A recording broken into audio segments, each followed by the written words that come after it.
तो बच्चों हमने चैप्टर नंबर 1 कंप्लीट किया था, जो स्टार्टिंग का एकदम बेसिक्स वाला जो चैप्टर था, लिविंग वर्ल्ड के बारे में हमने डिस्कशन की। थोड़ा ब्रेक आ गया लंबा बीच में, दिवाली वगैरह आ गई, थोड़ी छुट्टी वुट्टी हो गई, ठीक है। तो आज हम लोग वापस हमारा जो सेकंड चैप्टर है वहाँ से शुरू कर रहे हैं। आपके लिए बहुत ही सिंपल फॉर्मेट मैंने यहाँ पे कर दिया है। एक साइड पे आपको पूरी की पूरी टेक्स्ट बुक का ये मिल रहा है, क्या बोलते हैं, दिख जाएगा आपको, आपका PDF फॉर्म में पूरी टेक्स्ट बुक दिख जाएगी। और दूसरे साइड पे बच्चों आपको दिखेगा एक नोट्स का पेज। जैसा मैंने कहा कि आप क्या करोगे कि जो आपको मैं यहाँ पर लिख कर दे रहा हूँ नोट्स के पेज में, वो आप अपनी नोटबुक में लिखोगे, सीधी बात है। और जो मैं यहाँ पर मार्क करते जाऊँगा वो करस्पॉन्डिंग चीज़ें आप अपनी टेक्स्ट बुक में मार्क करोगे। तो एकदम आपके सारे जो पॉइंट्स हैं वो कवर होंगे। जो एक्स्ट्रा पॉइंट्स हैं वो लिखवा भी दूंगा, एक्सप्लेनेशन भी मैं लिखवा दूंगा। आपको पता है कि टेक्स्ट बुक में से क्या मार्क करना है, नोटबुक में क्या लिखना है और क्या पढ़ना है। तो ये पूरा टोटल आपका तैयारी इस तरह से हो जाएगा अच्छे से, ठीक है। तो चैप्टर का नाम है सिस्टमैटिक्स ऑफ लिविंग ऑर्गेनिजम्स, ठीक है। चलो अब हम पहले बात करते हैं। हमने फर्स्ट जो चैप्टर कंप्लीट किया, फर्स्ट चैप्टर जो किया, उसमें हमने ये बात की थी कि भाई लिविंग ऑर्गेनिजम्स को क्लासिफाई करना बहुत ज़रूरी है। क्या करना ज़रूरी है? लिविंग ऑर्गेनिजम्स को क्लासिफाई करना बहुत ही ज़रूरी है। हमने कैसे क्लासिफाई किया था लिविंग ऑर्गेनिजम्स को, एक बेसिक आइडिया दे देते हैं। हमने यहाँ पे अगर आप देखो तो पहला ही आपको उन्होंने सवाल पूछा है, पहला सवाल कि भाई आपका जो लिविंग सिस्टम है, लिविंग ऑर्गेनिजम्स का जो सिस्टम है वो क्या है ना? ऐसा पूछा उन्होंने आपको कि भाई ये 5 किंगडम क्लासिफिकेशन क्या है, ऐसा पूछा है। तो उसके बारे में ज़रा बात करते हैं। ये 5 किंगडम क्लासिफिकेशन आखिर अगर है तो वो क्या है? तो आप लोगों को याद होगा, मैंने ये कहा है पिछले लेक्चर में, R.H. व्हिटेकर, क्या नाम था साइंटिस्ट का? R.H. व्हिटेकर, बोलो। R.H. Whittaker gave us the 5 kingdom system of classification. System of classification. Now the idea is pretty simple here. The idea here is pretty simple. R.H. Whittaker, Robert Whittaker ने 1969 में 5 kingdom system दिया था classification का, जिसको हमने already पढ़ा है first chapter में। एक बार रिवाइज कर लेते हैं। Monera, protista, fungi, Plantae, and last वाला क्या था? एनिमेलिया, है ना? तो इन्होंने 5 किंगडम सिस्टम दिया था हमको क्लासिफिकेशन का। इन्होंने बोला था कि भाई ऑर्गेनिजम्स या तो फंगस होंगे, या तो मोनेरा होंगे, या प्रोटिस्टा होंगे, या प्लांट होंगे, या एनिमल होंगे, ठीक है। तो ये जो पहली चीज़ इन्होंने आपको पूछी, ये आपको आती है। Can you recall? देखो, तो रिकॉल में मतलब वो पिछले चैप्टर में पढ़ी हुई चीज़ें पूछते हैं। तो हम लोग इतना सिस्टमैटिक तरीके से इसको करेंगे ना कि आपका कुछ भी मिस नहीं होना चाहिए, बरोबर है। तो हाँ, हमको ये याद है भाई, हाँ 5 किंगडम हमको याद है, हमने फर्स्ट चैप्टर में पढ़ा था। व्हिटेकर ने दिया था 5 किंगडम, कौन से थे? Monera, protista, fungi, Plantae, animalia. अच्छा, याद है हमको। चलो आगे बढ़ते हैं। हमने देखा डाइवर्सिटी बहुत है ऑर्गेनिज्म। आप बोलोगे हाँ ऑब्वियसली सर, पता है हमको, बहुत सारा डाइवर्सिटी है। In fact there is a claim that millions and millions of species हैं, एनिमल्स के, प्लांट्स के, बैक्टीरिया के, सबके millions and millions of species हैं अर्थ पे, इतने सारे कि उसके से हम लोग अभी 90% तो डिस्कवर कर भी नहीं पाए, इतने ज़्यादा हैं। तो बोलोगे ठीक है। तो जब हमने उनको क्लासिफाई करना शुरू किया, उन ऑर्गेनिजम्स को क्लासिफाई करना शुरू किया, then the science of systematics came up. क्या साइंस आया? एक खास प्रकार का साइंस डेवलप हुआ जिसको हम कहते हैं सिस्टमैटिक्स। तो सिस्टमैटिक्स क्या है, ये मुझे चाहिए कि आप मार्क करो अपनी टेक्स्ट बुक में। Systematics is the study of kinds and diversity of organisms and their comparative and evolutionary relationships. The term systematics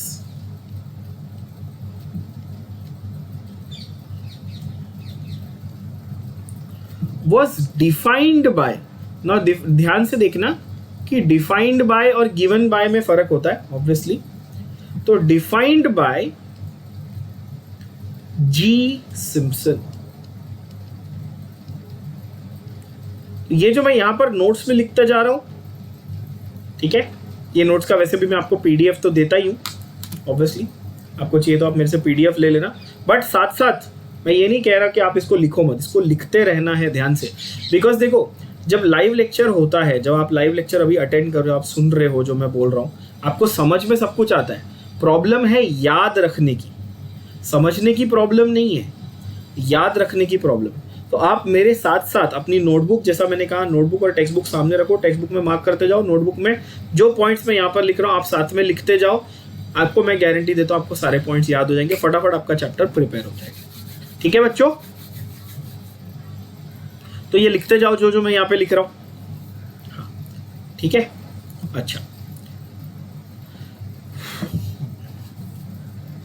तो सिस्टमैटिक्स उसने क्या बोला, ध्यान से इसको एनालाइज करते। उसने बोला भाई काइंड्स एंड डाइवर्सिटी। पहले तो काइंड मतलब अलग अलग प्रकार, डाइवर्सिटी यानी कि अलग अलग उसकी विभिन्नता, विविधता को समझना। बहुत सारे ऑर्गेनिज्म है हमारे पास, कोई प्लांट है, कोई एनिमल है, कोई फंगस है, कोई बैक्टीरिया है, कोई वायरस है, तो उनके सारे प्रकार और उनकी सारी विविधता को समझने की और उनके बीच में जो कंपैरिजन करने की जो प्रोसेस है, जो साइंस है, उस साइंस को हम क्या कहते हैं, उसको हम सिस्टमैटिक्स कहते हैं। क्या कहते हैं? Systematics. Comparative and evolutionary, very important. Comparative and evolutionary का मैंने एग्जांपल भी आपको दिया था पिछली बार। हमने बात की थी कि भाई इंसान किससे आया, इवॉल्व कैसे हुए हम लोग, बंदर से। तो हम हमेशा कंपैरिजन करते हैं ना, जैसे आपके टीचर लोग आपके ऊपर जब गुस्सा होते हैं, तो जैसे सर गुस्सा हो गए अगर कभी, तो क्या बोलते हैं, अरे तुम तो गधे हो, तो वो गधे से आपको कंपेयर कर रहे हैं या फिर बोलते हैं अरे तुम तो उल्लू हो, तो वो आपको उल्लू से कंपेयर कर रहे हैं। ठीक है, मजाक की बात अलग है, बट कहने का अर्थ ये है कि हमें अलग अलग ऑर्गेनिज्म से कंपेयर किया जा सकता है। खास करके उन ऑर्गेनिज्म से जरूर कंपेयर किया जा सकता है जिनसे हम इवॉल्व हुए, बोलो हाँ कि ना। तो अगर हमको ऐसा लगता है कि बंदर या चिंपैंजी या एप्स और हमारे में सिमिलैरिटी है, तो हम लोग एक ही एवोल्यूशनरी लाइन से आए हैं, हमारे बीच में सिमिलैरिटी है, इसलिए हमारे बीच में कंपैरिजन हो सकता है। जैसे गधे और घोड़े में कंपैरिजन हो सकता है, लायन और टाइगर में कंपैरिजन हो सकता है। तो उनकी एवोल्यूशनरी रिलेशनशिप, जैसे एक सिंपल एग्जांपल दूं तो आज की तारीख में छिपकली को देख के ये तुरंत समझ में आता है कि यार ये डायनासोर से कहीं ना कहीं रिलेटेड है, बराबर है, क्योंकि दोनों की शक्ल सूरत जो है वो थोड़ी बहुत मिलती है ना। तो आपको ये पता है कि एवोल्यूशनरी लाइन, या बिल्ली को देख के पता चलता है कि वो शेर से कहीं ना कहीं रिलेटेड है, या कुत्ते को देख के पता चलता है कि वो वुल्फ से कहीं ना कहीं रिलेटेड है। ऐसे बहुत सारे एग्जाम्पल है हमारे पास। हाँ, ऐसे बहुत सारे एग्जाम्पल है हमारे पास। तो ये एग्जाम्पल को देख के समझ में आता है कि हाँ, comparative and evolutionary relationships exist करती है ऑर्गेनिजम्स के बीच। ठीक है, उसके बाद और एक साइंस आता है। एक तो सिस्टमैटिक्स हो गया एक बड़ा साइंस, दूसरा साइंस जो है वो है टैक्सोनॉमी। और ये टैक्सोनॉमी टर्म बड़ा इंपॉर्टेंट है, AP डी कैंडोल। अब जैसा मैंने ये कहा कि भाई टर्म आपको बहुत इंपॉर्टेंट है, सिस्टमैटिक्स याद रखना है, किसने दिया था, जी सिम्पसन ने दिया था। वैसे ही टर्म टैक्सोनॉमी, ये साथ में लिखते जाना, बार बार बोल रहा हूँ, आलस मत करना और बेवकूफ़ी मत करना, जैसा बोल रहा हूँ वैसा करना, लिखते जाना। Term taxonomy was given bye AP D Candolle. ये सब MCQs में डायरेक्ट पूछे जाने वाले बहुत ही इंपॉर्टेंट क्वेश्चन है। भले आप CET दो, नीट दो, कोई भी एग्जाम देने जा रहे हो MCQ वाली एंट्रेंस एग्जाम, तो उसमें ये डायरेक्ट क्वेश्चन बहुत ही इंपॉर्टेंट है। किसने दिया था टर्म टैक्सोनॉमी, बोलो, AP D Candolle. AP D Candolle. अब इन्होंने टैक्सोनॉमी ये टर्म दिया। अब टैक्सोनॉमी का अर्थ क्या है, उसका मतलब क्या है, ये जरा समझते हैं। Classification that follows certain rules और principles। मतलब सिर्फ क्लासिफाई नहीं करना है, कुछ रूल्स या प्रिंसिपल्स के हिसाब से क्लासिफाई करना है। और सिर्फ क्लासिफाई नहीं, नॉमस, नेमिंग, नॉमी, जैसे नॉमेनक्लेचर हम लोग पढ़ते हैं केमिस्ट्री में, आप लोगों ने पढ़ा होगा नॉमेनक्लेचर। आईयूपीएसी नॉमेनक्लेचर, किसी चीज को नाम देने के जो रूल्स है, आईयूपीएसी के आपने रूल्स पढ़े होंगे। अगर जहाँ तक जो बेसिक्स की बात करें ऑर्गेनिक केमिस्ट्री के, तो आपने आईयूपीएसी के रूल पढ़े होंगे ना, longest chain of carbon atoms, functional group वगैरह, तो रूल्स हैं। तो वैसे ही नॉमेनक्लेचर के कुछ रूल्स हैं। तो टैक्सोनॉमी में वो आ जाता है जहाँ पर नेमिंग भी करनी है, क्लासीफाई भी करना है और कुछ सर्टन रूल्स एंड प्रिंसिपल्स को फॉलो भी करना है। ज़्यादा इंपॉर्टेंट आपके लिए ये है कि टैक्सोनॉमी जो टर्म है वो एपीडी कैंडोल ने दिया था, ये आप याद रखिए बच्चों। अच्छा, ये भी ठीक है। उसके बाद हम आते हैं क्लासिफिकेशन के टाइप्स पर। कि क्लासिफाई करना है तो बहुत सारे तरीके हैं हमारे पास। जैसे अगर आपकी क्लासरूम को मेरे को क्लासिफाई करना है तो मैं पीसीएम पीसीबी में क्लासिफाई कर सकता हूँ, मैं लड़के और लड़कियों में क्लासिफाई कर सकता हूँ, मैं परसेंटेज के बेसिस पे क्लासिफाई कर सकता हूँ। तो एक ही तरीका तो है नहीं, क्लासिफाई करने के बहुत तरीके हैं। वैसे ही बायोलॉजी में भी क्लासिफाई करने के बहुत तरीके हैं। सबसे पहला जो है that is called artificial classification. क्या है पहला तरीका? हाँ, तो टाइप्स ऑफ क्लासिफिकेशन आप यहां पर लिख के रखेंगे अपनी नोटबुक में। आप लिखेंगे टाइप्स ऑफ बायोलॉजिकल क्लासिफिकेशन, और उसमें नंबर 1 फर्स्ट जो है वो है आर्टिफिशियल क्लासिफिकेशन।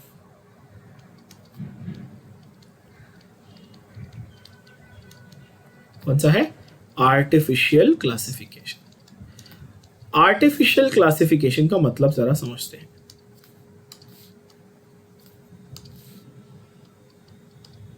ठीक है, अब ये क्या है? देखो, artificial classification is based on easily observable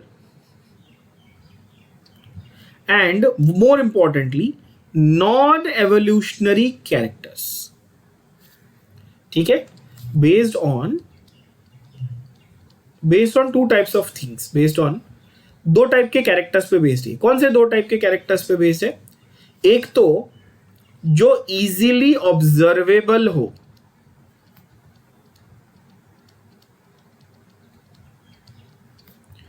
और दूसरा जो नॉन एवोल्यूशनरी हो, जो एवोल्यूशन से जिसका लेना देना ना हो। जैसे मैंने आपको थोड़ी देर पहले एग्जांपल दिया कि भाई बंदर और हमारे बीच में अगर हम पूंछ की बात करें,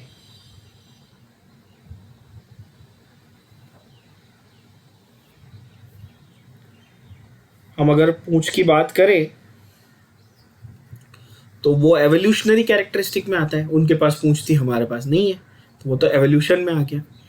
ऑब्जर्वेबल है, ऑब्जर्वेबल इजी, अच्छा इजीली ऑब्जर्वेबल का भी मतलब होना चाहिए, पता होना चाहिए। सपोज मैं आपको बोलूं कि अच्छा ह्यूमन बींग्स मैमल है, सबको मालूम है, ये तो पता है, ये तो कॉमन बेसिक कॉमन सेंस की बात है। ह्यूमन बींग्स मैमल है। अच्छा, हाथी एलिफेंट मैमल है? एलिफेंट भी मैमल है ऑब्वियसली, हाँ, है ना। लार्जेस्ट लैंड मैमल है ना, वो लार्जेस्ट लैंड एनिमल है और लार्जेस्ट लैंड मैमल है ऑब्वियसली एलिफेंट। तो हम भी मैमल है, एलिफेंट भी मैमल है। वेल जो पानी में रहती है वो भी मैमल है, डॉल्फिन भी मैमल है ना। और बैट जो उड़ती है हवा में, चमगादड़, वो भी मैमल है। लेकिन आप देखोगे तो आपको बैट और हाथी और ह्यूमन बीइंग और क्या बोला मैंने, वेल, ये एक जैसे दिखते हैं क्या? कंप्लीटली डिफरेंट ना। How amazing is that. इतनी डाइवर्सिटी है कि वेल जो पानी में रह रही है, एलिफेंट जो इतना बड़ा है, बैट जो इतना छोटा उड़ता है, और ह्यूमन बीइंग जो है, ये सब मैमल्स हैं, लेकिन सब में कितनी डिफरेंसेस हैं, और इनके डिफरेंसेस इजीली ऑब्जर्वेबल है। ये बहुत इंपॉर्टेंट है। आप देखकर बिना कोई ज्यादा जांच पड़ताल किए तुरंत बता सकते हो ना। आप कंफ्यूज होते हो कि हाथी और आदमी में कंफ्यूज होते हो, क्लियर पता चलता है, हाँ ये हाथी है, ये आदमी है। ये बरोबर है, कंफ्यूजन नहीं है ना। मतलब इजीली ऑब्जर्वेबल है, उसके लिए आपको ज्यादा जांच पड़ताल करने की जरूरत नहीं है। तो आर्टिफिशियल क्लासिफिकेशन बहुत ही आसान तरीके का क्लासिफिकेशन है, ठीक है, जहां पर वो बोले कि भाई जो बाहर से दिख जाए वो देख के बता दो, क्लासिफाई कर दो। जैसे पेड़ है, हिल नहीं रहा है, दिख रहा है, ग्रीन कलर के पत्ते लगे हुए, ये प्लांट है, इजीली ऑब्जर्वेबल है ना।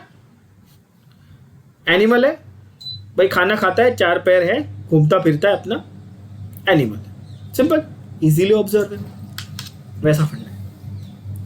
तो इसमें क्या क्या कैरेक्टर्स आएंगे? तो आप बोलोगे सर क्या क्या कैरेक्टर्स आ सकते हैं इसमें? तो हैबिट, जैसा मैंने कहा, हैबिट मतलब कि खाने की, वो कौन से टाइप का खाना खाता है, कौन से एनवायरनमेंट में रहता है, वेल पानी में रहती है, बैट पेड़ पे रहता है, वो एक वो तरीका हो सकता है। कलर, फॉर्म, ये सारी चीज़ें, हाँ, है ना, ये जो है ये सारी चीज़ें हैं, इसमें आ जाती हैं आर्टिफिशियल सिस्टम में। Example Linnaeus. Now Linnaeus basically उनका नाम था कैरोलस लीनियस। हाँ, so Linnaeus system of classification, Carolus Linnaeus बहुत फेमस साइंटिस्ट है, उसके बारे में अभी हम लोग काफ़ी डिटेल में बात करेंगे। He was the one who gave us the binomial nomenclature also, तो उन्होंने हमको ये पूरा बताया था, ठीक है। लीनियस सिस्टम ऑफ क्लासिफिकेशन, तो artificial system of classification was given by Linnaeus, ठीक है, ये आप मेंशन करके रखेंगे, गिवन बाय। स्पेलिंग गलत नहीं करनी, लीनियस की स्पेलिंग देख लेनी है ध्यान से, बहुत बच्चे इसमें गड़बड़ करते हैं। लीनियस की स्पेलिंग देख लो, LINNAEUS, थोड़ी अजीब सी स्पेलिंग है, आई नो, पर ध्यान से देख लेना, गड़बड़ नहीं करनी स्पेलिंग में, ठीक है। अच्छा, नेक्स्ट जो है, अब आर्टिफिशियल हो गया तो ऑब्वियसली एक नेचुरल भी होगा भाई, एक आर्टिफिशियल है तो दूसरा क्या होगा? नेचुरल भी होगा, सीधी बात है। नेचुरल होगा ये तो नेचुरल सी बात है, नहीं? तो natural system of classification,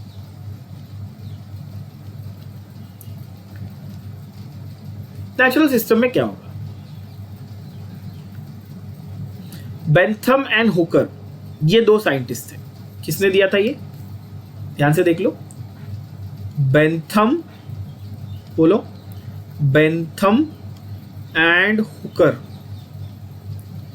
Bentham and Hooker, ठीक है। बेंथम एंड हुकर, ये दो साइंटिस्ट थे जिन्होंने नेचुरल सिस्टम दिया था, ठीक है। यहां पर ऑब्जेक्टिवली सिग्निफिकेंट फीचर्स, अगेन मतलब नेचर में जो objectively again is like directly visible, directly observable features जो हैं उनको देखकर क्लासिफाई किया गया। बहुत ज़्यादा कुछ इतना बड़ी चीज़ नहीं है, नॉर्मल है, ठीक है। सिंपल याद, नेचुरल के बारे में सिर्फ इतना याद रखना, ये जो टाइप्स ऑफ क्लासिफिकेशन है फ्रैंकली स्पीकिंग सिर्फ इतना याद रखना कौन से साइंटिस्ट ने दिया था, उतना बस है। उतना अगर आप याद रखते हो तो बहुत है। अच्छा, थर्ड है फाइलोजेनेटिक, ये बड़ा इंपॉर्टेंट है, इंटरेस्टिंग है। फाइलोजेनी और फाइलोजेनेटिक, इस शब्द का अर्थ क्या है?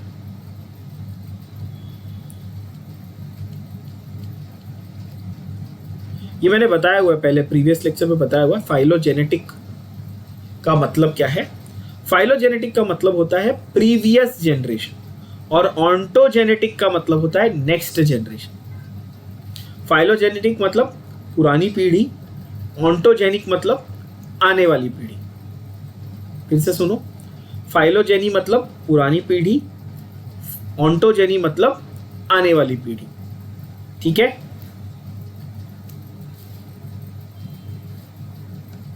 समझ में आ रहा है कि नहीं? तो given by phylogenetic system of classification अगर हम देखें तो ये दिया था, अगेन दो साइंटिस्ट थे जिनका नाम था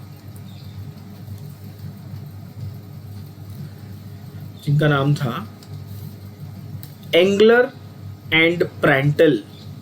ध्यान से देखो, बहुत अजीब अजीब स्पेलिंग है, अजीब अजीब नाम है, एंगलर एंड प्रैंटल। आपको यहाँ पे मैं मार्क करके देता हूं, एंगलर एंड प्रैंटल्स क्लासिफिकेशन। तो तीन टाइप हमको पता चले, फिर से रिवाइज कर लो, नेचुरल, आर्टिफिशियल, फाइलोजेनेटिक। नेचुरल दिया था बेंथम एंड हुकर ने, आर्टिफिशियल दिया था लीनियस ने, और फाइलोजेनेटिक दिया था एंगलर एंड प्रैंटल ने। ठीक बात, समझ में आ गया? अच्छा, जब हमने क्लासिफिकेशन की बात की थी पिछले लेक्चर में, पिछले चैप्टर में क्लासिफिकेशन की बात की थी, तब मैंने आपको बताया था कि टैक्सोनॉमी के अंदर टैक्सोनॉमिक हायरार्की होती है। क्या होती है? टैक्सोनॉमिक क्या होती है? अगर याद नहीं है तो मैंने चैप्टर नंबर 1 के सब वीडियोस अपलोड किए हुए हैं अपने चैनल पे, सारे वीडियोस अपलोड किए चैप्टर 1 के, वापस जाके दोबारा देख लेना अगर याद नहीं है तो, ठीक है? फिर से मैं रिवाइज करवा देता हूँ। टैक्सोनॉमिक हायरार्की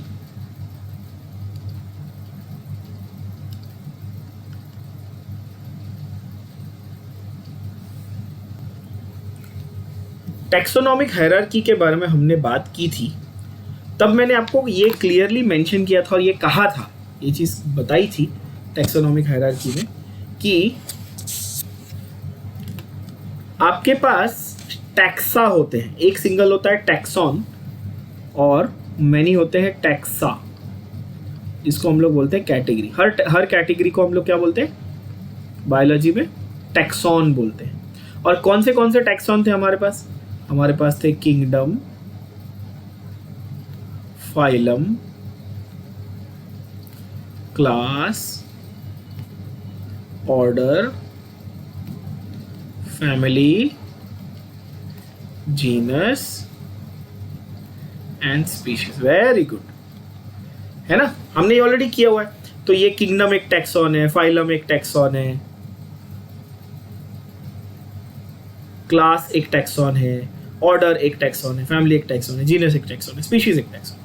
अच्छा, एनिमल किंगडम में फाइलम लिखते हैं, प्लांट किंगडम में उसी की जगह डिवीजन लिखते हैं, बाकी सब फंडा सेम है।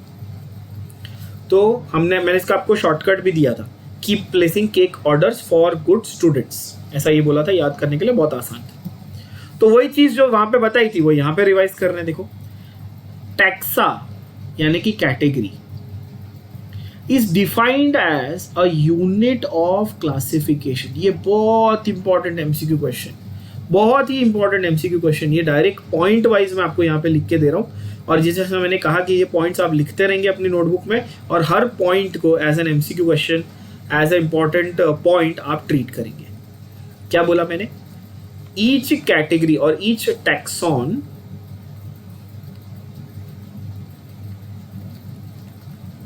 is a unit, is not, मैं ध्यान से सुनना, ये मैंने ये नहीं कहा कि each category is the unit, मैंने कहा a unit, सबसे बेसिक। अच्छा, इन सारी कैटेगरीज में से सबसे बेसिक यूनिट कौन सा है क्लासिफिकेशन का? ये स्टार मार्क करके लिखेंगे आप, सबसे important line. Species is the most fundamental और सबसे बेसिक यूनिट ऑफ क्लासिफिकेशन। सबसे छोटा किंगडम से शुरू होता है, कहां पे आते हैं? स्पीशीज पे। सबसे स्पेसिफिक कौन है? स्पीशीज। सबसे स्पेसिफिक कौन है?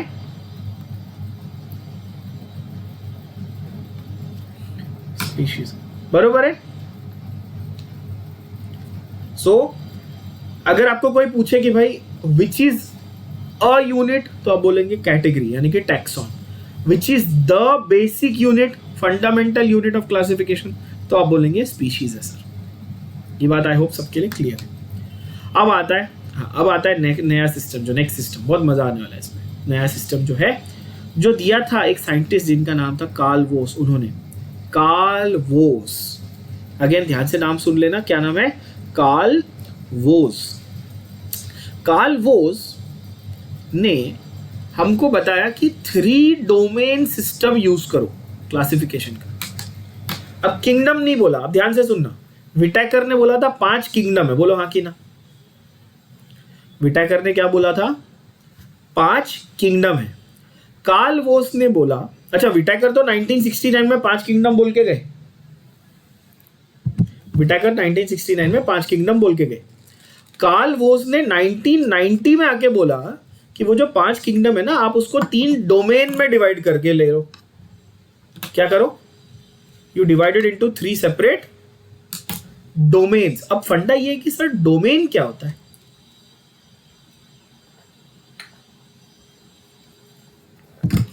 तो उन्होंने बोला कि एक ब्रॉड क्लासिफिकेशन अगर मैं करूं, ब्रॉड क्लासिफिकेशन, तो जैसे बैक्टीरिया है, फंगाई है, ये सब जो है ना, सब माइक्रो ऑर्गेनिज्म है, उसको एक वैरायटी, प्लांट को एक वैरायटी, एनिमल को एक वैरायटी, ऐसा पकड़ लो आप। तो 3 डोमेन बन जाएगी। वो अलग बात है कि विटैकर ने बोला कि अच्छा जो छोटे ऑर्गेनिज्म उनको मोनेरा, प्रोटिस्टा, फंगाई अलग अलग करो, बट ये भाई साहब कार्ल वोस ने क्या बोला कि भाई आप एक काम करो, आप सीधा 3 जो लाइफ फॉर्म्स हैं उनको आप 3 पार्ट में डिवाइड करो। उनको आप बोलो आर्किया, बैक्टीरिया, यूकैरिया। यूकैरिया मतलब यूकैरियोटिक सेल। अब ये मैंने आप लोगों को पढ़ाया हुआ है, प्रोकैरियोटिक और यूकैरियोटिक। अगेन अगर याद नहीं है तो प्रीवियस लेक्चर के वीडियोस देखो जाके, ठीक है, वो ऑलरेडी अपलोडेड है। तो उसमें आर्किया, बैक्टीरिया एंड यूकैरिया, ये 3 डोमेन बताई। ध्यान से सुनना, किंगडम नहीं बोला मैंने, डोमेन बोला। कार्ल वोस ने 3 डोमेन्स कौन सी बताई थी, फिर से बताओ।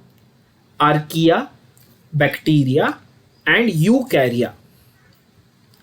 सो Carl Woese proposed 3 domain system.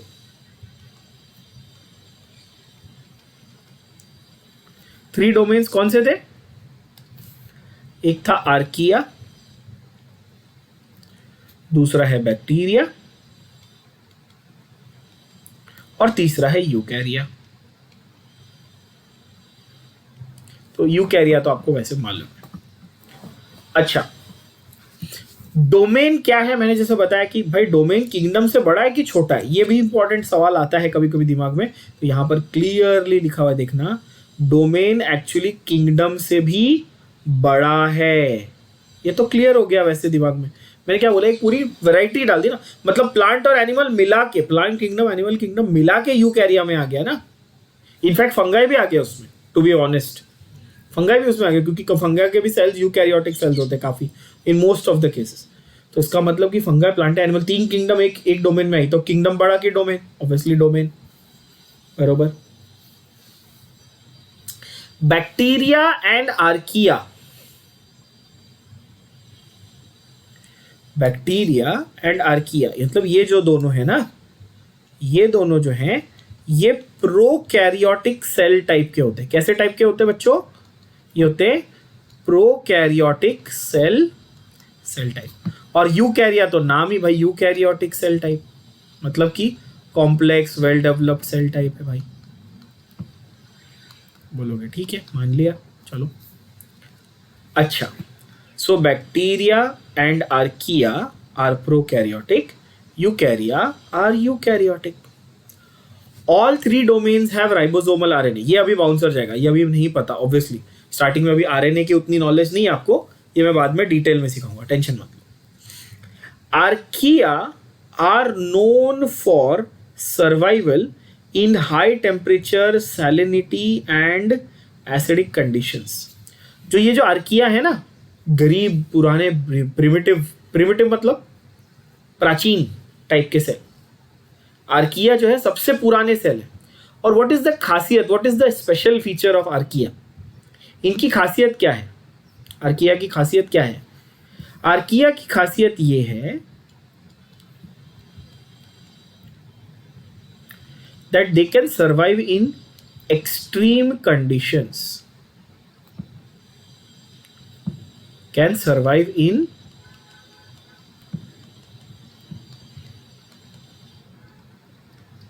क्या ह्यूमन बींग्स एक्सट्रीम कंडीशंस में सर्वाइव कर सकते हैं?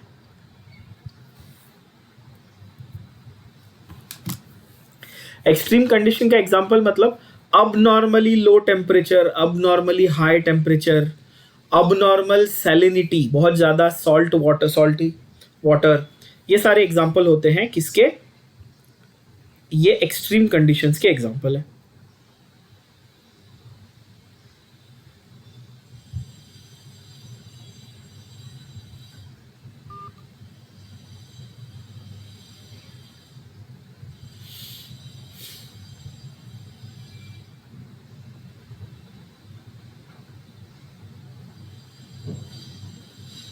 अगर आप देखें एक्सट्रीम कंडीशंस के, अब जैसे ह्यूमन, अगर मैं आपको बोलूं कि आपको 100 डिग्री टेम्परेचर में सर्वाइव करना है, कर सकते हो? नहीं, पॉसिबल नहीं है। Human body will not survive eight 100 degree Celsius temperature. हमारे बॉडी का टेम्परेचर नॉर्मली 37 डिग्रीज होता है। हमको 40 के ऊपर बुखार हो गया तो हम तो टैं बोल देंगे। है ना। पर ये जो आर्किया है ना, ये 100 डिग्री सेल्सियस पे भी कोई कोई ऐसे हैं जो सर्वाइव कर जाते हैं, सारे नहीं, सम ऑफ देम। और यहां पर ये जो लिखा है, अब मैंने जो मार्क किया आप देखेंगे, मैंने मार्क किया high temperature, salinity and acidic conditions. तो इसमें इंपॉर्टेंट नाम मैं आपको बता दूं, एक होते हैं थर्मोफाइल्स। क्या होते हैं? थर्मोफाइल्स। एक होते हैं हैलोफाइल्स। थर्मोफाइल वो होते हैं जो हाई टेम्परेचर में रहते हैं, जो यहां पर मार्क किया हुआ वैसे टेक्स्ट बुक में, पर उसके नाम नहीं दिए, मैं आपको नाम भी दे रहा हूं। जो हाई टेम्परेचर यहां पर मैंने मार्क किया, ये रहा, देखो, ये देखो, आपको कर्सर दिखेगा हाई टेम्परेचर पे। हाई टेम्परेचर वाले को हम बोलेंगे थर्मोफाइल्स, है ना। हैलोफाइल्स मतलब highly salty conditions, salt water, है ना। सॉल्ट वाटर, जैसे आपको अगर मैं नमक का पानी पीने के लिए बोलूँ तो आप नहीं पी सकते हो, नहीं सर्वाइव कर सकते हो नमक के पानी पे। वी नीड फ्रेश वाटर ना टू सर्वाइव। और तीसरा है ऑब्वियसली एसिडोफाइल्स, जो एसिडिक एनवायरनमेंट में भी रह सकते हैं, ठीक है। तो आर्किया के अंदर थर्मोफाइल्स, हैलोफाइल्स, एसिडोफाइल्स तीनों आ जाते हैं। समझ में आ रहा है बच्चों?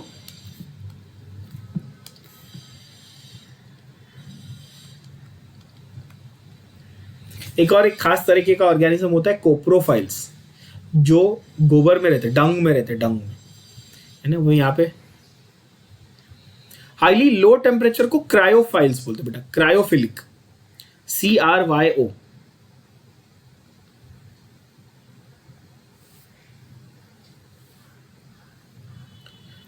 The word cryo which means freezing और below freezing temperature, CRYO, cryo. अच्छा, बैक्टीरिया और आर्की बैक्टीरिया में फर्क है उनके सेल वॉल का, इसको अगेन एज आई सेड हम लोग डिटेल में बाद में करेंगे। तो टैक्सोनॉमी का अगर आप देखें तो वैरायटीज क्या क्या है। तो जैसे हमने क्लासिफिकेशन के आर्टिफिशियल, नेचुरल और फाइलोजेनेटिक देख लिए, वैसे ही टैक्सोनॉमी के भी वैरायटीज। अब उस पे जाते हैं हम लोग। तो टाइप्स ऑफ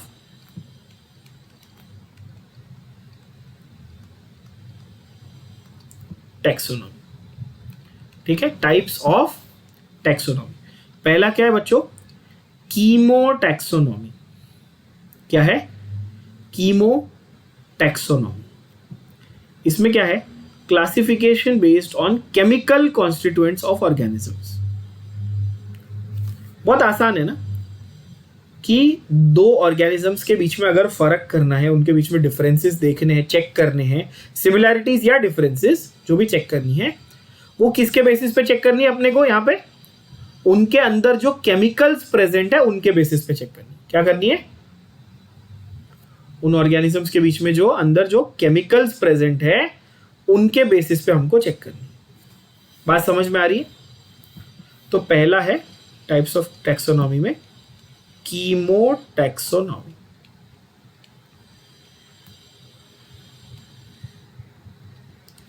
केमिकल कॉन्स्टिट्यूएंट्स। अब इसमें बहुत इंपॉर्टेंट पॉइंट, आर्किया की cell wall is without peptidoglycan. Peptidoglycan नाम का एक मॉलिक्यूल होता है, एक बायोमॉलिक्यूल बेसिकली, ठीक है, जो आर्किया के अंदर नहीं होता, बट प्रोकैरियोटिक सेल्स यानी कि बैक्टीरिया के अंदर होता है। यूकैरिया में, फंगाई में चिटिनस सेल वॉल होती है और प्लांट्स में सेल्यूलोसिक सेल वॉल होती है। ये लास्ट वाला पार्ट थोड़ा बाउंसर गया होगा, है ना, समझाता, सिंपल समझो। देखो, जो सिंपल सेल होता है ना, उसके पास ये सेल की मेम्ब्रेन होती है और उसके बाहर उसके पास सेल की एक सेल वॉल होती है। अंदर क्या होती है बच्चों? सेल की मेम्ब्रेन होती है और बाहर होती है सेल वॉल, ठीक है। ये सिंप्लीफाइड वर्जन में आपको दिया। अब जो सेल वॉल है, जो दीवार है, समझो प्रोटेक्शन के लिए, कॉमन सेंस, वो किसी भी मटेरियल की बनी हुई हो सकती है, बोलो हाँ कि ना। अब जैसे एक मेरे घर में ये दीवार है समझो, ठीक है, ये वॉल है। अगर ये वॉल को मैं देखूँ तो ये ब्रिक से भी बनाई हो सकती है, पत्थर से भी बनाई हो सकती है, वुड से भी, लकड़े से भी बना सकते हैं, किसी भी चीज़ से आप बना सकते हो ना। वॉल तो वॉल है। वैसे ही लिविंग ऑर्गेनिज्म की जो सेल वॉल है वो भी अलग अलग टाइप के मटेरियल से बन सकती है। गया दिमाग में?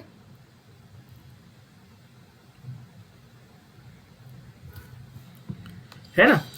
तो सेल वॉल जो है वो तो होगी सबके पास, इनके पास है, आर्किया के पास भी है, प्रोकैरिया के पास भी है, यूकैरिया में फंगाई के पास भी है, प्लांट्स के पास भी है। सिर्फ एनिमल्स ऐसे होते हैं, एनिमल सेल होता है जिसके पास सेल वॉल नहीं होती, सिर्फ मेम्ब्रेन होती है।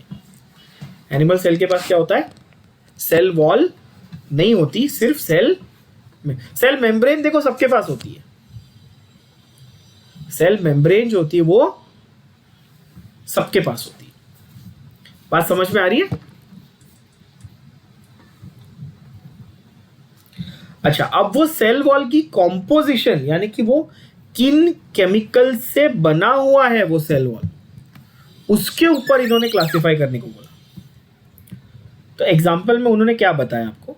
एग्जाम्पल में उन्होंने बताया कॉम्पोजिशन ऑफ सेल वॉल। अब ये समझ में आ जाएगा, बहुत आसान हो जाएगा। और ये जैसा मैंने कहा कि भाई बहुत इंपॉर्टेंट एमसीक्यू पॉइंट्स हैं, तो ये लिख कर रखने हैं।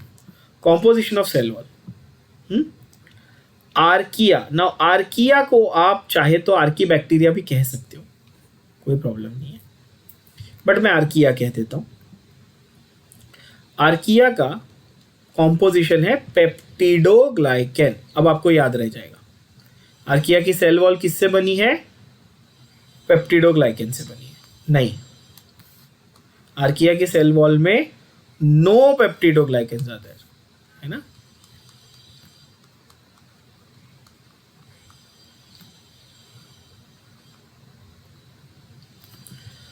प्रोकैरिया में, प्रोकैरिया यानी कि बैक्टीरिया में, कंटेन्स पेप्टिडोग्लाइकेन्स। समझ में आ रही बात?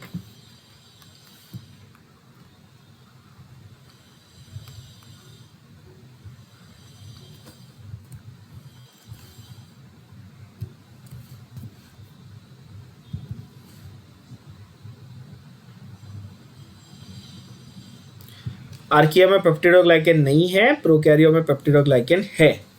What about fungi? अभी बताओ फंगाई में क्या होता है? फंगाई की सेल वॉल में क्या होता है बच्चों? फंगाई की सेल वॉल में होता है चिटिन। क्या होता है? क्या होता है? Chitin. Now there are idiots who call this chitin. That is fine. They are not idiots. I wouldn't say they are idiots, but there is a different pronunciation. आप इसको, बहुत सारे लोग इसको काइटिन भी कहते हैं, कुछ लोग चिटिन भी कहते हैं। आप दोनों कह सकते हो, कोई फर्क नहीं पड़ता। बात समझ में आ रही है? बोलो हाँ कि ना।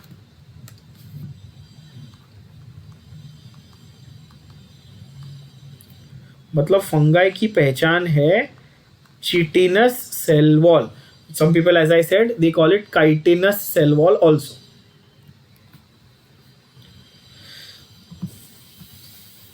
So फंगाई की पहचान क्या है? देखो, फंगाई की पहचान है कि उसका सेल वॉल बनता है चिटिन, या जैसा मैंने कहा आप काइटिन भी बुला सकते हो।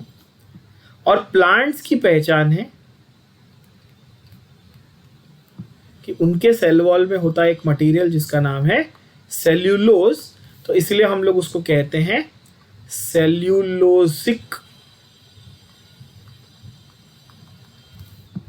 क्या कहते हैं?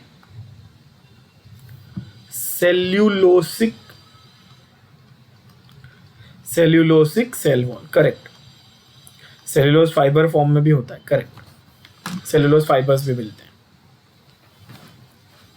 ठीक है, तो आपको समझ में आ गया कि कीमोटैक्सोनॉमी में हम क्या करने वाले हैं। एग्जाम्पल भी दे दिया। दूसरा तरीका है न्यूमेरिकल टैक्सोनॉमी का। यहां पर है quantification of characters and formation of algorithm for classification. अब ये सबसे बड़ा त्रास है समझना, algorithm. What do you mean by algorithm? ये वर्ड सुना होगा बच्चों, आपने ये वर्ड सुना होगा, एल्गोरिथम। अब एल्गोरिथम का मतलब क्या है there is a series or a sequence of logical steps that are defined for mathematically being able to calculate a certain quantity. जैसे कि आप जब YouTube पे कुछ सर्च करते हो, तो आप YouTube पे कुछ सर्च करते हो, जैसे फॉर एग्जांपल आपने सर्च किया मेरा लेक्चर, ठीक है, डॉक्टर अंकित दुबे, समझो आपने सर्च किया, मेरा नाम सर्च किया, या मेरा बायोलॉजी लेक्चर सर्च किया, या आपने चैप्टर को सर्च किया, तो आपके साथ ऐसा होता होगा कि आप बायोलॉजी जैसे आप सर्च किए चैप्टर नंबर 2 जैसे सिस्टमैटिक्स, तो यूट्यूब थोड़ी देर के बाद आपको एक सजेशन भेजता है कि अच्छा तूने बायोलॉजी देखा ना ये वाला, तो तू अनअकैडमी पे ये देख, तू बायजू पे ये देख, तू वो चैनल पे ये देख, तू ये बायोलॉजी का वीडियो देख, तू वो बायोलॉजी का वीडियो देख। ऐसा होता है आपके साथ, है ना? तो इसका मतलब कि इंटरनेट पे यूट्यूब वालों ने एक सिस्टम बनाया हुआ है जो आपकी सर्च, जो आप सर्च किया आपने जैसे आपने क्रिकेट का कोई वीडियो सर्च किया कि भाई युवराज ने 6 छक्के मारे, मैंने देखा सर्च करके, तो वो आपको थोड़ी देर बाद फिर से सजेशन भेजेगा कि अभी युवराज का देख ले, अभी विराट कोहली का इनिंग्स देख। यूट्यूब आपको सजेस्ट करेगा, कैसे? उससे रिलेटेड चीजें आपको बताएगा, वही बस उसको ही एल्गोरिदम बोलते हैं कि जैसे वो आपको वो डिटेक्ट करता है कि अच्छा इसने ये सर्च किया ना, इससे रिलेटेड ये है। तो वैसे ही न्यूमेरिकल टैक्सोनॉमी में हम लोग एल्गोरिदम डेवलप करते हैं, कैसे और क्यों? क्वांटिफिकेशन, यानी कि कोई एक कैरेक्टर्स को हमको जज करना है, तो सिर्फ जज करना नहीं है, उसकी क्वांटिटी कितनी प्रेजेंट है वो भी देखना है। एक सिंपल एग्जांपल लेता हूं, ऋतिक रोशन को 6 उंगली है, ये उसके बॉडी का एक कैरेक्टर है। 6 उंगली होना ये उसके बॉडी का एक कैरेक्टर है। नॉर्मल है या अब नॉर्मल है वो छोड़ दो। तो मुझे अगर ये जानना है कि ये कितना कॉमन है, तो मैं क्या करूंगा? मैं 10,000 लोगों का चेक करूंगा, हाथ जाके चेक करूंगा, और वो 10,000 में से अगर मुझे 200 लोगों की उंगली वैसे मिली, तो मैं आपको एल्गोरिदम बना के दूंगा, अच्छा आउट ऑफ 10,000 200 लोगों को ऐसा हो सकता है, तो प्रोबेबिलिटी कितनी है आपकी? 100 में से कितनी है, 1000 में से कितनी प्रोबेबिलिटी आपको मिल जाएगी, बरोबर है? अगर 10,000 में से 200 लोगों का है तो 1000 में से 20 लोगों का होगा, तो 100 में से हर 100 में से 2 लोगों की उंगली ऐसे निकलेगी। ये लॉजिक हो गया है कि नहीं? तो मैंने क्या किया, मैंने उस कैरेक्टर को क्वांटिफाई कर दिया, यानी उसकी क्वांटिटी बता दिया। तो वैसे ही एल्गोरिदम्स डिजाइन किए जाते हैं टू चेक कि क्वांटिटी कैसी है। Example of algorithm is cluster analysis. Cluster analysis आपको नहीं समझ में आएगा ऑनेस्टली, तो छोड़ दो। This was given, the type was given by Sokal and Sneath. Again, some people call them Sokel and Sneth. System was given by Sokel and Sneth. So that is the second one, that is numerical taxonomy. क्या है? Numerical taxonomy. It was given by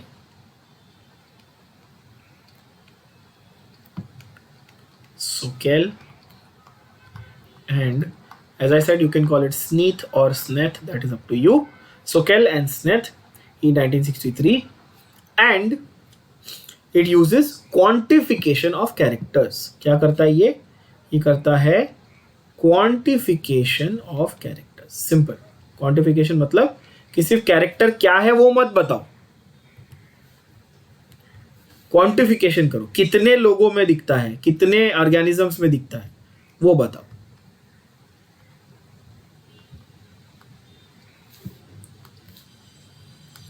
इससे फायदा क्या होगा?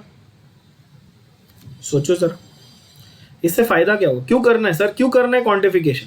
ये सवाल पूछते हैं बच्चे कई बार कि सर क्वांटिफिकेशन करने का क्यों करने का क्वांटिफिकेशन, जरा बताओ, सोचो।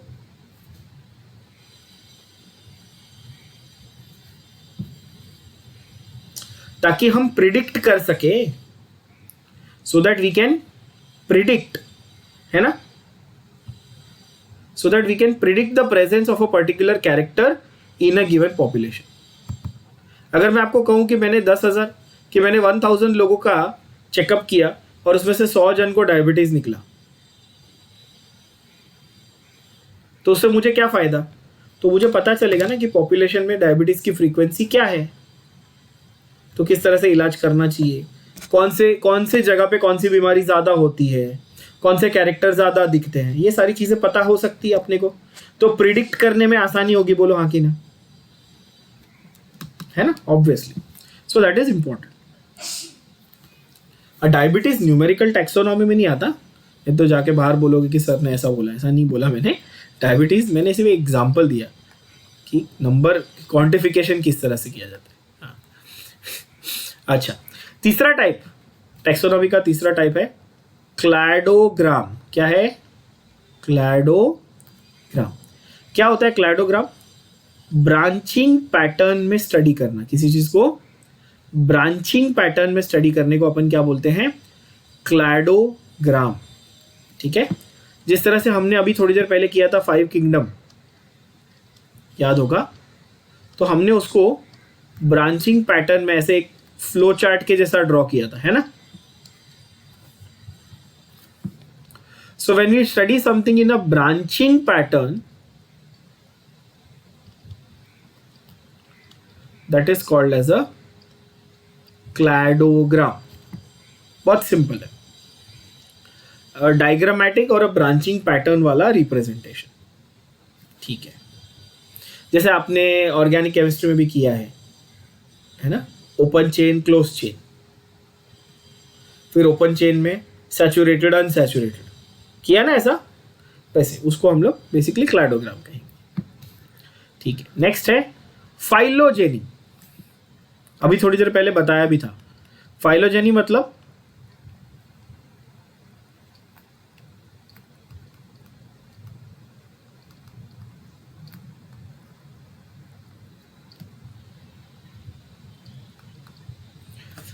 फाइलोजेनी मतलब पुरानी पीढ़ी, पुरानी जनरेशन, और ऑन्टोजेनी मतलब आने वाली पीढ़ी, यानी कि न्यू जनरेशन, फ्यूचर, आगे आने वाली। तो फाइलोजेनी में भी ऑब्वियस कॉमन सेंस की बात है, अगर मैं पुरानी जनरेशन की बात कर रहा हूं तो मैं एवोल्यूशनरी रिलेशनशिप की बात करूंगा, है ना, जो मॉर्फोलॉजिकल स्टेटस के अलावा relationship of one group of organisms with other groups of organisms के को भी स्टडी करती है। मतलब कि अच्छा, मॉर्फोलॉजी, ये वर्ड बहुत इंपॉर्टेंट है। मॉर्फोलॉजी यानी कि एक्सटर्नल फीचर्स या कैरेक्टरिस्टिक्स। क्या होता है मॉर्फोलॉजी? यानी कि एक्सटर्नल फीचर्स या फिर कैरेक्टरिस्टिक्स।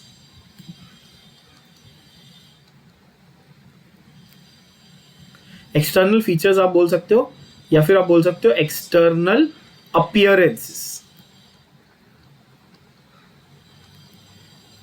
है ना। एक्सटर्नल फीचर्स और एक्सटर्नल अपीयरेंसेस को हम लोग क्या बोलते हैं बच्चों? मॉर्फोलॉजी। क्या बोलते हैं? स्टडी ऑफ एक्सटर्नल फीचर्स को हम लोग क्या बोलते हैं? मॉर्फोलॉजी।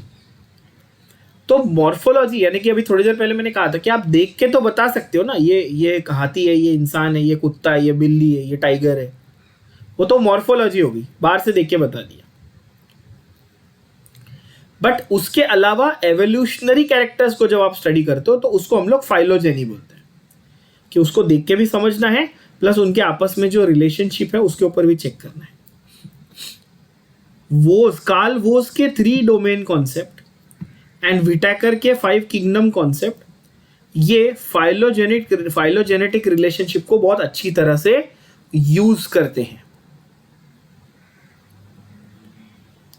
5 किंगडम क्लासिफिकेशन हो या 3 डोमेन क्लासिफिकेशन हो, ये दोनों क्लासिफिकेशन में फाइलोजेनेटिक रिलेशनशिप्स को काफी अच्छे से यूज किया गया है। नेक्स्ट है डीएनए बारकोडिंग। ये थोड़ा नया आपके लिए, अजीब है आपके लिए, और ऑनेस्टली स्पीकिंग अगर आप शुरुआत में अभी नए बायोलॉजी पढ़ रहे हो और शुरू के पहले दूसरे आप चैप्टर पे हो तो आपको ये इतना समझेगा नहीं, बट जब मैं जेनेटिक्स आपको पढ़ाऊंगा आगे जाकर तो आपको समझ में आएगा, तो चिंता मत करो। डीएनए बारकोडिंग सिंपल फंडा समझा देता हूं क्या है ये। एक नया मेथड है for identification of species based on DNA sequence. बस इतना सिंपल याद रख लो तो बहुत है। जैसे हम लोग इंसान को उसके फिंगरप्रिंट्स, अब आधार कार्ड पे आप आधार कार्ड बनाने जाते हो, फिंगरप्रिंट देते हो, है ना,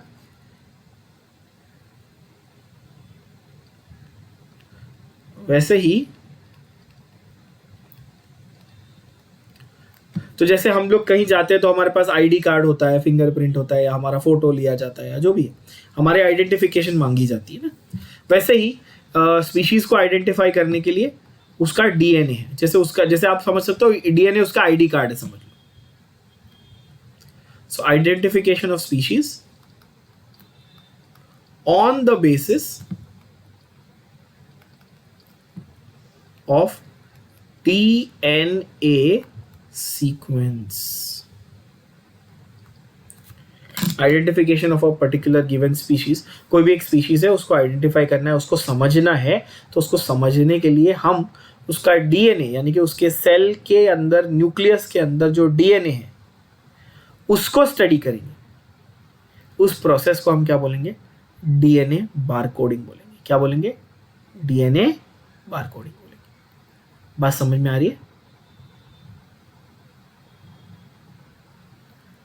अच्छा,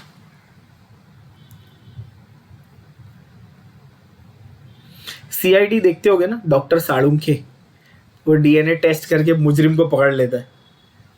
तो देखा कि उसमें से कहीं से बाल मिल गया, कहीं से कुछ मिल गया, तो वो डीएनए टेस्ट करके पकड़ लेते।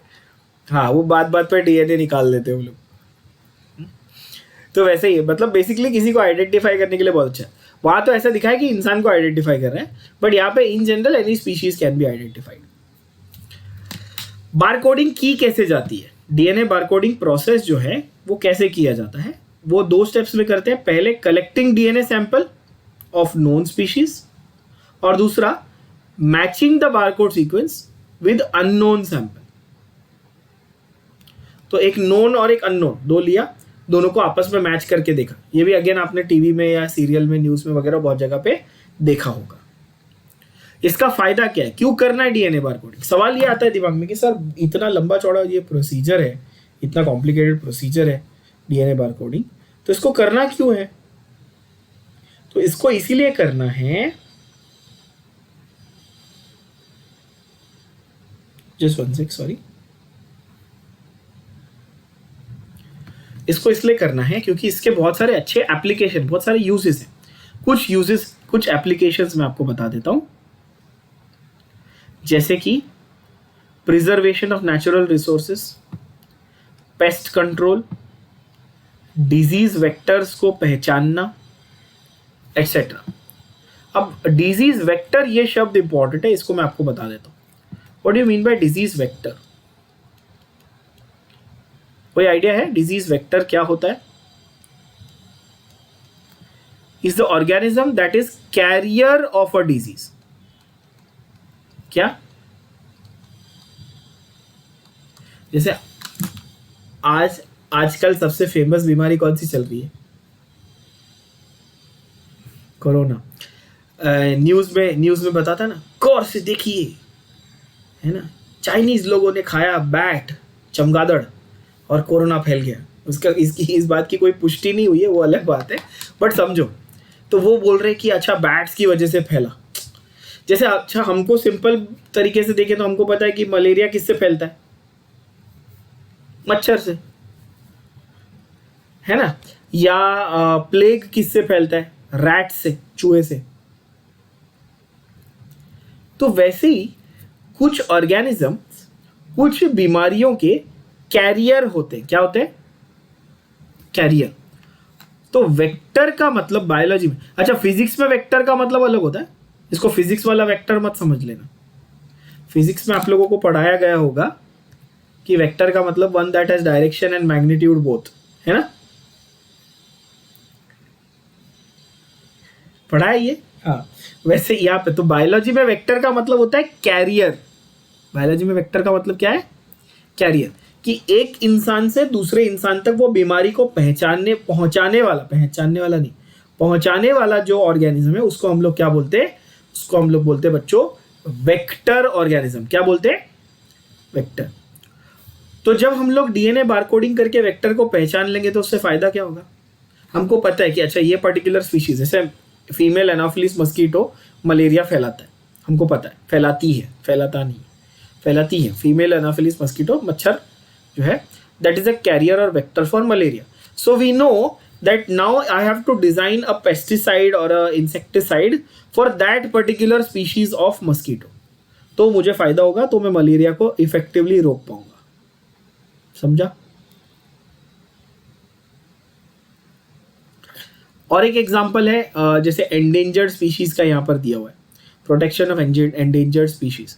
तो अगर एंडेंजर्ड स्पीशीज का मैं डीएनए ऑब्टेन कर सकता हूँ और उसको स्टडी कर सकता हूँ, तो मुझे पता है कि उसके खास फीचर्स, उसके स्पेशल कैरेक्टर्स क्या है, वो एंडेंजर्ड है तो क्यों है, उसमें क्या बीमारियाँ. जैसे मुझे पता है बर्ड्स में बर्ड फ्लू होता है, पिग्स में स्वाइन फ्लू होता है, तो क्यों होता है और उसको स्टडी करना, उसको ट्रीट करना. वैसे कुछ एग्जाम्पल्स भी डीएनए बारकोडिंग के एप्लीकेशंस हैं. राइट? तो एक बार रिवाइज कर लेते हैं. हमने क्या किया, हमने बर्ड फ्लू एक टाइप का इन्फ्लुएंजा है. It's one of the forms of influenza. जैसे अभी कोविड जो आ रहा है, ये भी एक severe form of that he है, वही है ना. सार्स होता है, कोविड होता है, बर्ड फ्लू होता है, स्वाइन फ्लू होता है. ये सारे basically various types of influenza virus के ही म्यूटेशंस हैं, आप बोल सकते हो. एक ही वायरस का अलग अलग प्रकार है. ठीक है? तो हमने देखा पहले तो कि भाई टैक्सोनॉमिक हायरार्की, टैक्सोनॉमिक कैटेगरीज हमने देख ली. उसके बाद हमने देखा टाइप्स ऑफ डोमेन्स देख लिया. उसके बाद हमने देख लिया टाइप्स ऑफ टैक्सोनॉमी, उसमें chemotaxonomy, numerical taxonomy, cladograms, phylogeny and DNA barcoding. So we have covered all types of taxonomies and all the types of classifications of organisms. ठीक है? इसके आगे अपन नेक्स्ट सेशन में कंटिन्यू करेंगे. ठीक है बच्चों?